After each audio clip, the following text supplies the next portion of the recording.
Ministro de Interculturalidad. Bienvenido, muy buenos días. ¿Qué tal? Buenos días. Acabamos de tener conversaciones tanto sobre el tema de Tía María como lo que está ocurriendo en Loreto con esta especie de rebelión de las comunidades nativas por la situación que están enfrentando, no solamente en relación al daño ambiental, sino, digamos, a cómo la explotación petrolera no los ha beneficiado. Y lo que atraviesa estos dos casos es el tema de la confianza. Sí, es decir, la gente no confía en las empresas, la gente confía menos aún en las autoridades del Estado que deberían velar por los intereses de los ciudadanos. Bueno, y tienen razones para desconfiar, ¿no? Digamos, hay varios factores que lo explican, ¿no? Uno es que no estamos hablando de temas nuevos, ¿no? Por lo menos los reclamos sobre la atención de los temas sociales datan al menos de hace 7 años atrás, ¿no? Donde inclusive se formó una mesa para discutir temas sociales amplios, incluyendo los ambientales. Y además porque ya ha habido casos desde hace varios años, 2011 al menos registrados, de incidentes de derrames vinculados con el oleoducto norperuano. Entonces, hay razones por las cuales, pasado tanto tiempo, pues que normalmente la gente sienta que no hay una respuesta efectiva ni por parte del Estado ni por parte de la empresa estatal a cargo del manejo del oleoducto, ¿no? O sea, hay razones para desconfiar. Ahora, nuevamente volvemos al proceso por el cual se pide negociar, dialogar sobre estos temas, y hay nuevamente, ¿no?, un esfuerzo ahora de este nuevo gobierno de tratar de dar una solución, pero eso dependerá, digamos, de la capacidad de gestión del Estado, porque no es solamente un tema de dar dinero, como estamos viendo en varios lugares, sino es un tema de capacidad de gestión local para convertir esos recursos en proyectos de inversión sostenibles. ¿Qué es lo central en la demanda de los pueblos indígenas de Loreto? Sí, hay en dos relación temas al tema petrolero. Un tema es la gestión del oleoducto, ¿no? Digamos, ahí ha habido varias situaciones ya digamos, que han originado protestas hace varios años.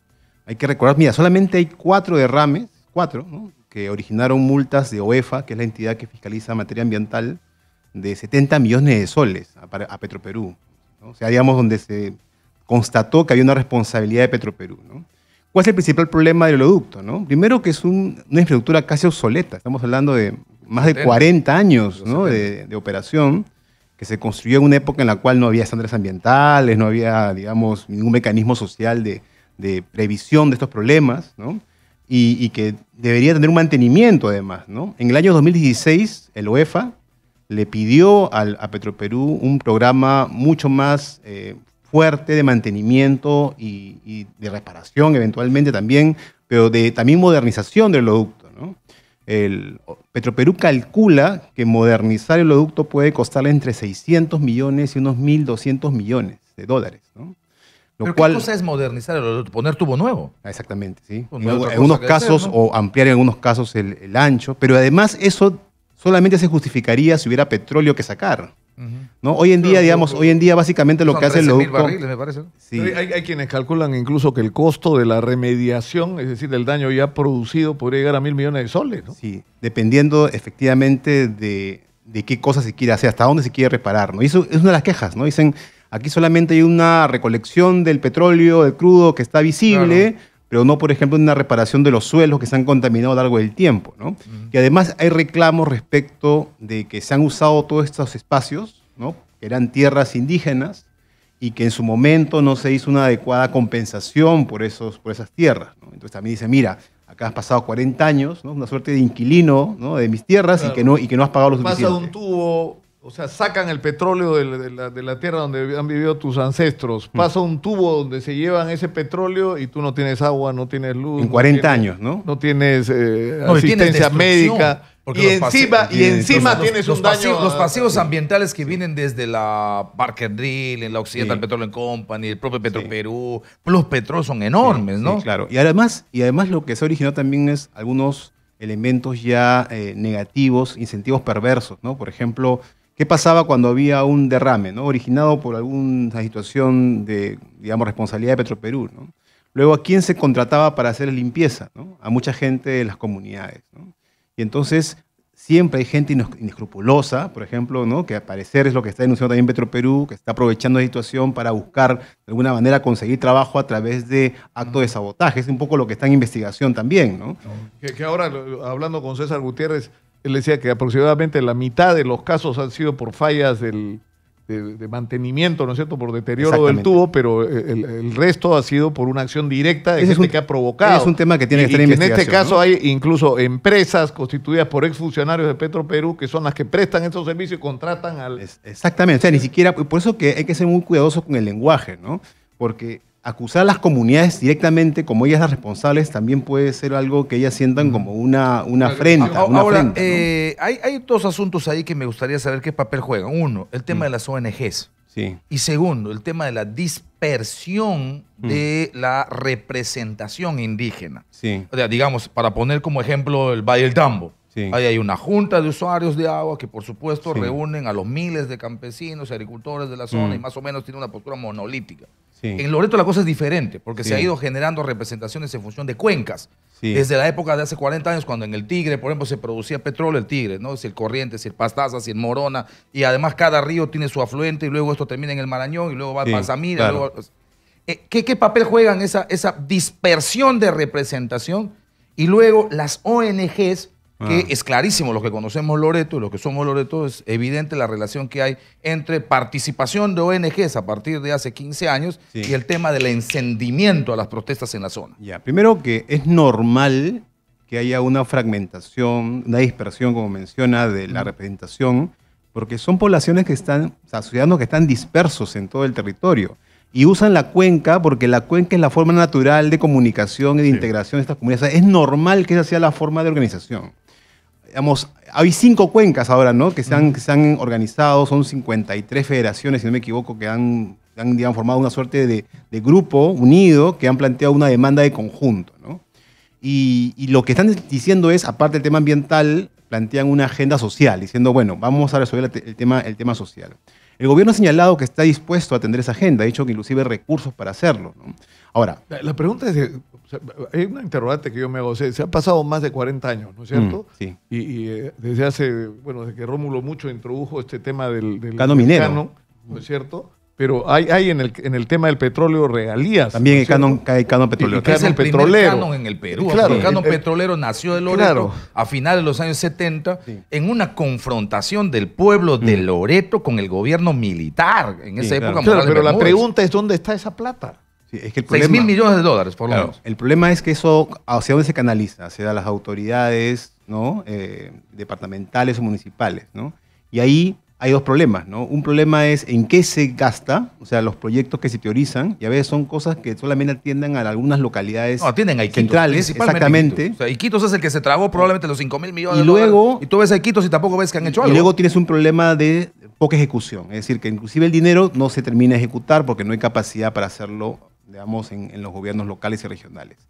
Y además, y eso también hay que decirlo, ¿no? Una lejanía tremenda de las comunidades, es decir, que casi como parecían no importar en las políticas que se hacían desde el nivel No, pero además central. la carencia de una planificación de un proyecto nacional, ¿no es cierto? Porque si Sí. tú tienes un recurso como el petróleo que lo vas a sacar de esa zona, o sea, lo que tú tendrías que hacer, es decir, Mínimamente una carretera. Es que en la no, visión... cambiarle la vida a la No, gente pero, ahí, claro. pensando en el largo Pero, plazo, pues, de te qué das vas a cuenta, vivir, de sí. desarrollar el turismo. Pero inclusive la visión centralista que hemos tenido 70 y 80, las comunidades casi no existían. O sea, cuando se planteaba en desarrollo, se pensaba, por ejemplo, Claro, en la no. carretera marginal. Se pensaba en vamos a, digamos, a invertir más en Iquitos. Pero ni siquiera se tenía en la cabeza las necesidades de las comunidades, ¿no?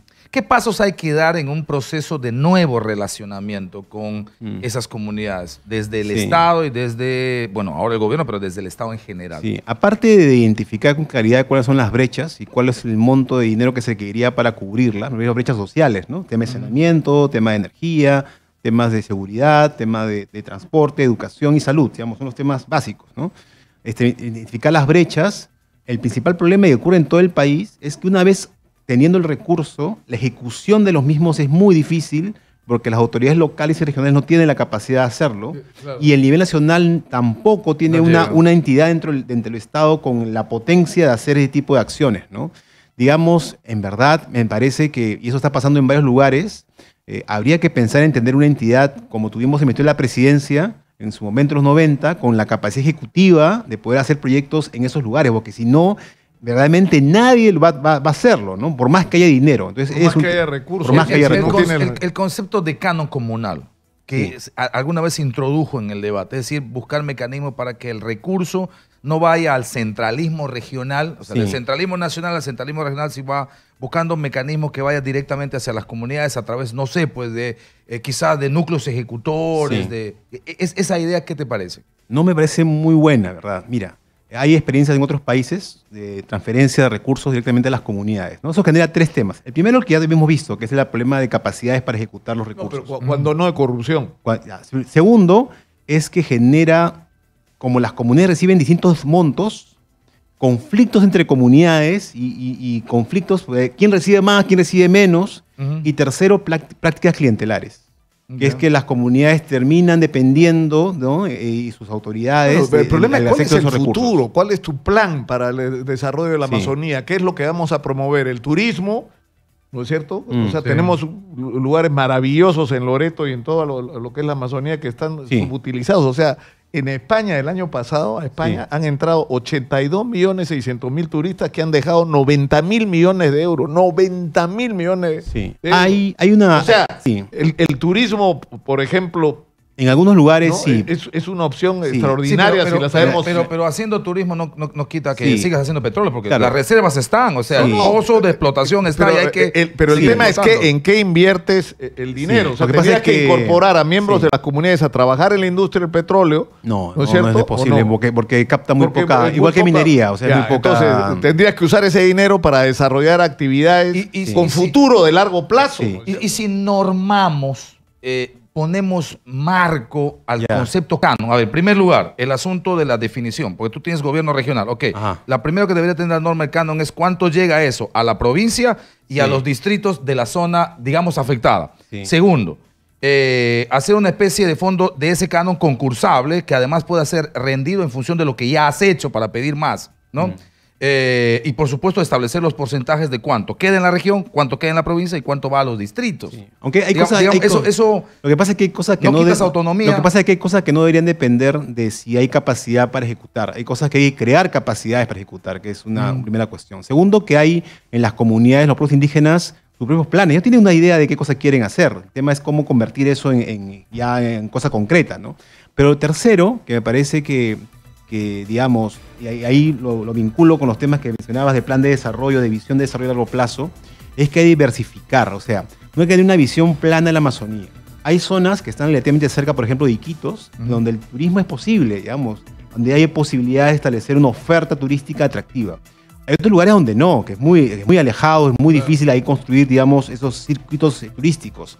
Pero hay posibilidades, por ejemplo, de desarrollo de piscicultura, hay posibilidades de desarrollo de actividades vinculadas con... Pero tienes que identificar el tema de la medicina tradicional, ¿no es cierto? Y la fuente increíble de recursos que hay en la Amazonía que no estamos explotando. Así es. Pero por otro lado, también es el tema de cómo integras a la juventud indígena dentro de las capacidades educativas del país, porque lo que ocurre es que muchos de ellos no tienen acceso a la educación que le permita aprovechar esas oportunidades con una mejor educación local. Muchas gracias a Iván La Negra, ex viceministro de Interculturalidad, por haber estado con nosotros. Nos vamos a la pausa, volvemos con más. Esto es Exitosa, la radio del Perú.